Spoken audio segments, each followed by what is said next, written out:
নমস্কার বন্ধুরা, স্বাস্থ্য সচেতন চ্যানেলে সবাইকে স্বাগত। আজকে বলবো যে হঠাৎ করে পড়ে গিয়ে বা অন্য কোনো কারণে শরীরের কোনো জায়গায় যদি রক্ত জমে যায় তাহলে কি করবেন।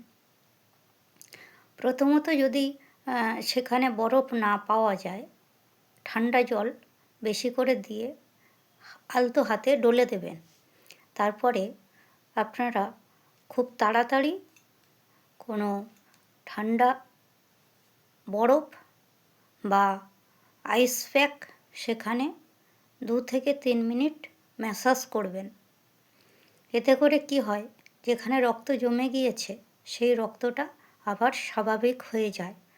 তার কারণে পরবর্তীকালে ওখানে কোনো রকম ইনফেকশান হওয়ার সম্ভাবনা থাকে না। যদি না বরফ সেঁক দেন তাহলে ওই জায়গায় বেশি দিন রক্ত জমে থাকে এবং পরবর্তীকালে ইনফেকশানের ভয় থাকে এবং রক্ত চলাচলও স্বাভাবিক হয় না। তো সে কারণে বলবো, আপনারা যখন পড়ে যাচ্ছেন বা অন্য কোনো কারণে রক্ত জমে যাচ্ছে, তাড়াতাড়ি বরফ সেঁক দেওয়ার চেষ্টা করবেন। তারপরে আছে থ্রম্বোফর্ম জেল। যখন আপনারা দেখবেন যে বরফ সেঁকে অনেক সময় হচ্ছে না, তখন অবশ্যই থ্রম্বোফর্ম জেল ব্যবহার করবেন। এতে করে অনেকটা ভালো কাজ হয়।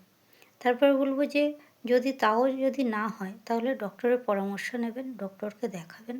হয়তো জায়গাটা কালো হয়ে গেছে, রক্ত অনেকটা জমে গেছে, অনেকক্ষণ ধরে জমে আছে বা অনেক দিন ধরে জমে আছে, ব্যথা করছে, যন্ত্রণা হচ্ছে এবং ওই জায়গাটা আস্তে আস্তে ফুলে যাচ্ছে, তাহলে ডক্টরকে দেখাবেন।